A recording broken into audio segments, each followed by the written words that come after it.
I'm going to go over some of the questions from your Chapter 4 review, and I wrote some of them out on notebook paper just so I could have a little bit more room. The first one I wanted to look at is let g of x be it's number 2, let g of x be a vertical. Now this is vertical, so that means it's not going to be in with the x. So it's going to be outside of the x, and if we want to go 4 units down, that means you're going to subtract 4. So here your final transformed function should be g of x equals the absolute value of x minus 4. The second one I want to look at is problem number 4, and it says let g of x be a horizontal. Now, horizontal translation means that it involves the x, and if it says 8 units to the right, then you should know that means you're going to, probably think right away that it's going to be to add 8, but we want to do the opposite, which would be subtract 8. So your function is going to look like this. Horizontal, so it has to be inside the absolute value, just like it would be inside the parentheses. And if we want to move right, we're going to subtract 8. Okay, take a look at number 7. This is an absolute value problem. And remember, with absolute value problems, you must always set up 2 problems to solve, because the value inside the absolute value could be represent a positive 13 or a negative 13 once we isolate it by itself. So first thing you want to do is get the absolute value sign by itself. So I want this by itself, which means I need to subtract the 4. Once the absolute value sign is by itself, the value inside here could equal 9, and this would be a true statement, or this value could equal negative 9. So we need to figure out what values of a will make that happen. So I'm splitting it into 2. On this side I say a plus 9 or a plus 3 equals 9. This side I say a plus 3 equals negative 9. I'm going to subtract 3 from both sides, and I end up with a equals 6 and a equals negative 12. All right, now we're going to look at number 11. And for number 11, we need to get the absolute value sign by itself again. So what that means is I need to get rid of dividing by 7. So the opposite of that, or the inverse operation, would be to multiply. I'm going to cover this side up here. To multiply both sides by 7. And when I do that, multiplying and dividing by 7 turns into 1. So that's going to give me, now I'm going to slide it over here. I have the absolute value of 5v is greater than 21. And now, because it's an absolute value, I have to set that up as 2 problems. I have to say 5v is greater than 21, and then I have to do 2 things on the other side here. I have to say 5v is less than, and I not only flip the sign, the inequality, I also switch the sign of the number, so it's negative 21.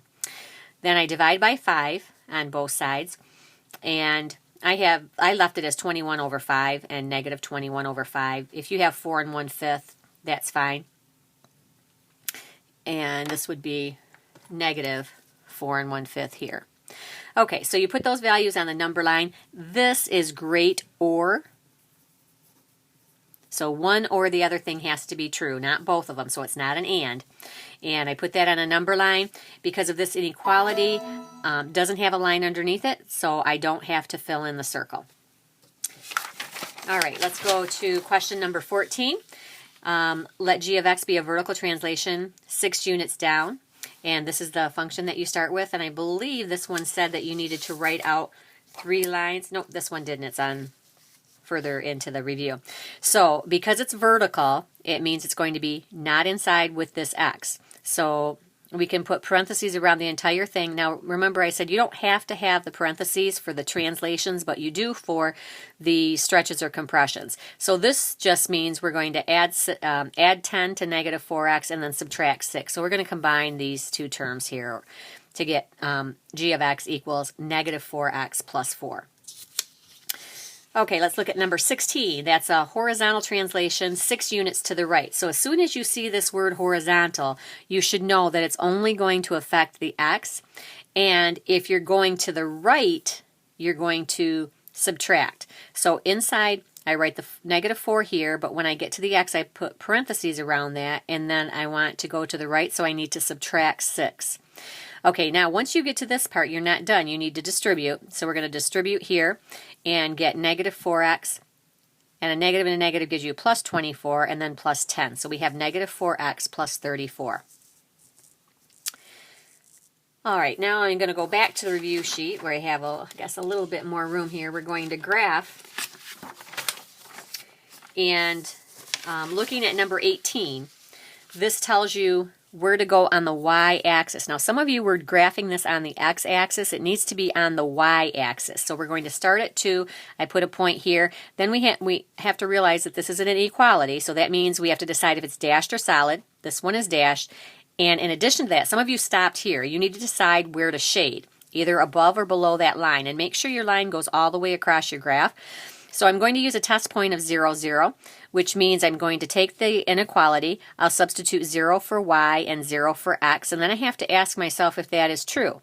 Is 0 less than 2? And the answer is yes. So I'm going to shade on the true side and shade all the way across your graph, because when you're shading, it says any point that's shaded there will work in your inequality. All right, let's go then to number 24. And one of the problems I've noticed is some of you are not shading your graph. You're deciding if it's dashed or solid, but forgetting to shade. So I'm setting this up. If I want to know where my graph crosses the x-axis, I just say 4x equals 3, and then I divide by 4, so x equals 3/4. And then if I want y, I cover up the x, and 3y equals 3, and then I'm going to divide by 3. So it's going to cross the x-axis at 3/4. And it's going to cross the y-axis at 1. It's going to be solid because of this right here. And then again, I need a test point. So I'm going to choose 0, 0. The only time I can't choose 0, 0 is if it's on the line, which is what happened with number 23. So I had to choose another point there. Okay, so I'm going to substitute 0, 0 in for x and for y. And I end up with this turns into 0. So I have 0 is less than or equal to 3. Is that true or false? Well, 0 is less than or equal to 3. It's less than 3, so I need a shade on the side that makes it true, which is this side. Okay, 26. This one says let g of x be a vertical translation of this function, and we want to go 3 units down, so it's vertical. Now this says use 3 steps, and some of your questions on your test will say that as well. So 3 steps. First step, just rewrite the function, and then the second step is show me the transformed function before it's simplified. So again, vertical, if you write it like this, that's fine. If you put the parentheses in there, that's fine. But again, you need it if it's going to be a stretch or compression. So now we just need to simplify, and that's your third step. So we're going to do 5 minus 3, which is 2. Those two get combined together. So those are your 3 steps. And then number 27. Okay, anytime you see the word horizontal, remember that it's x only. And whatever the number is, here it's left. You might think you should subtract 3, but we have to do the opposite.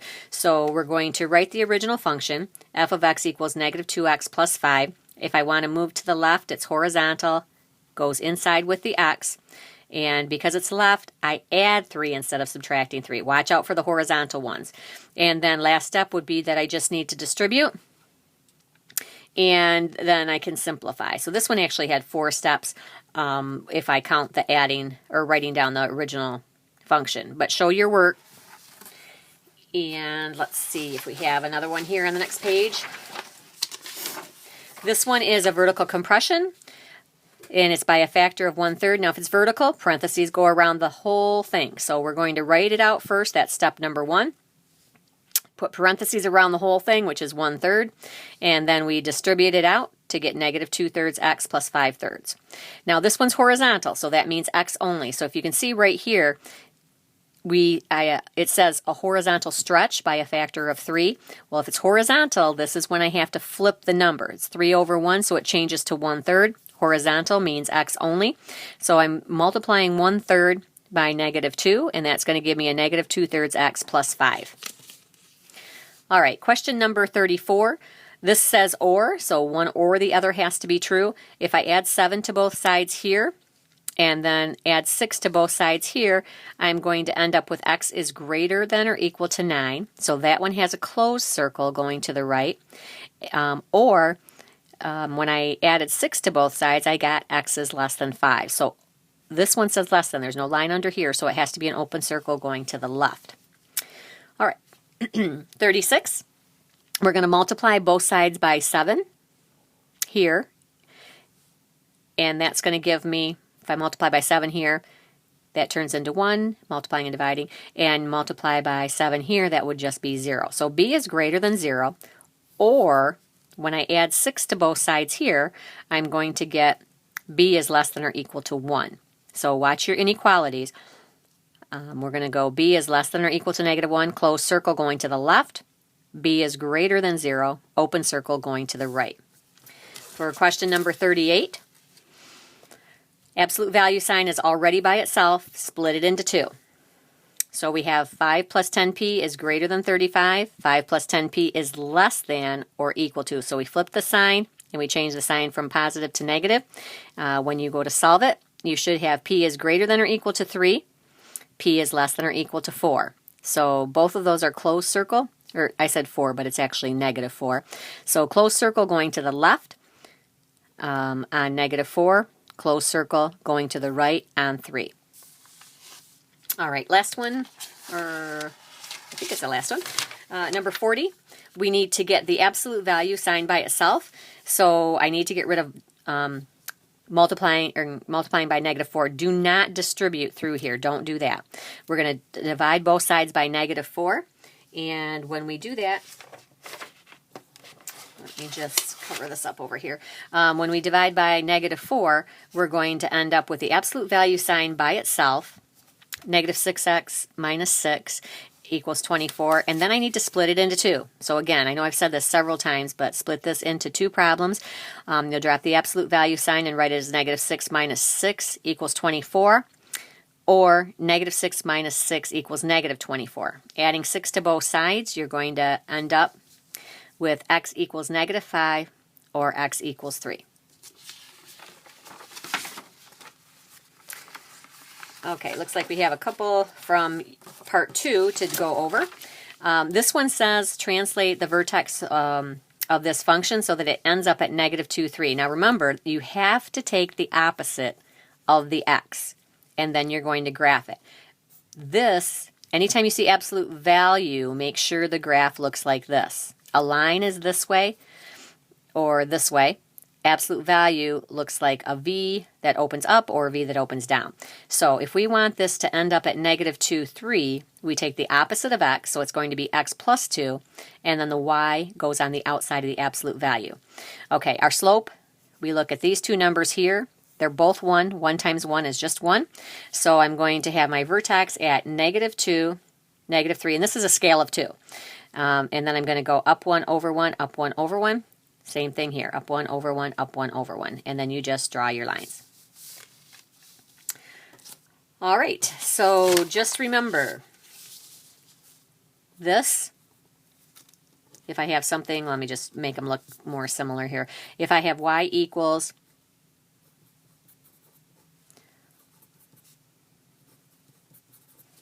this one is going to be a line.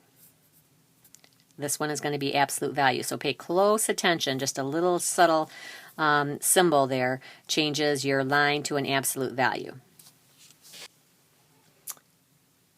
Okay, you have quite a bit of time to complete your test. Good luck on your test. Make sure you show your work.